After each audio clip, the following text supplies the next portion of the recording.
So occasionally on your ski holiday, you're going to run into some less than ideal conditions. It's going to be high winds, snowing and low visibility. So here are my top tips for skiing when the conditions are bad.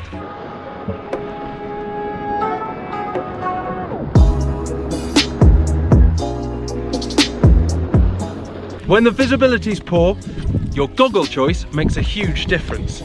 So you want to get rid of any mirrored lenses like this because they block out too much light, and use something more like this, which is a light tinted clear lens, so that you can see as much of the slope as possible.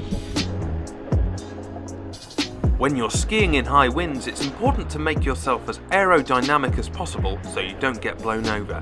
Here's a couple of easy and not so easy ways to do this. The tuck position. Bend at the knees and hips and put your hands in front of you to make yourself as aerodynamic as possible. The lazy tucker. Bend at your hips with your hands and poles out behind you. This is easier but less effective than the traditional tuck. The lunge or longer. Not particularly stable and not particularly effective. The forward dive.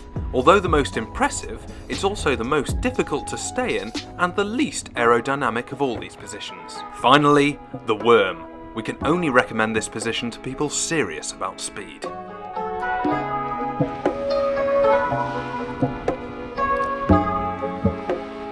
As you can see, the light now is pretty flat. It's really hard to see any definition on the ground.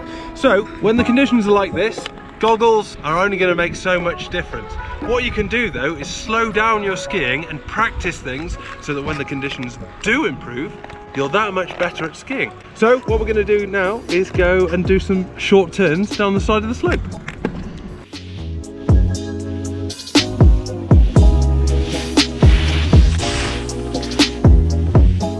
When the visibility is poor, you might want to try staying a little bit lower and finding a run like this, which has trees either side of it.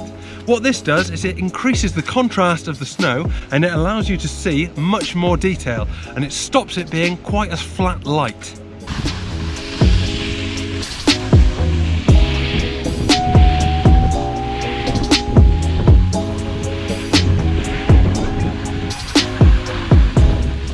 The trees will also stop it being quite as windy.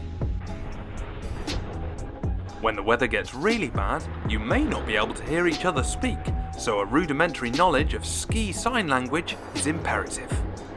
Start off with easy ones, like hello there, stop, over here, this way, that way.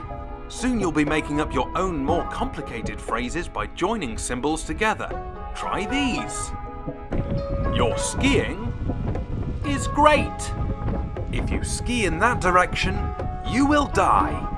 Hey guys, I could do with stopping in just a mo to use the piste side facilities. Okay gang, follow me. It's almost time for happy hour.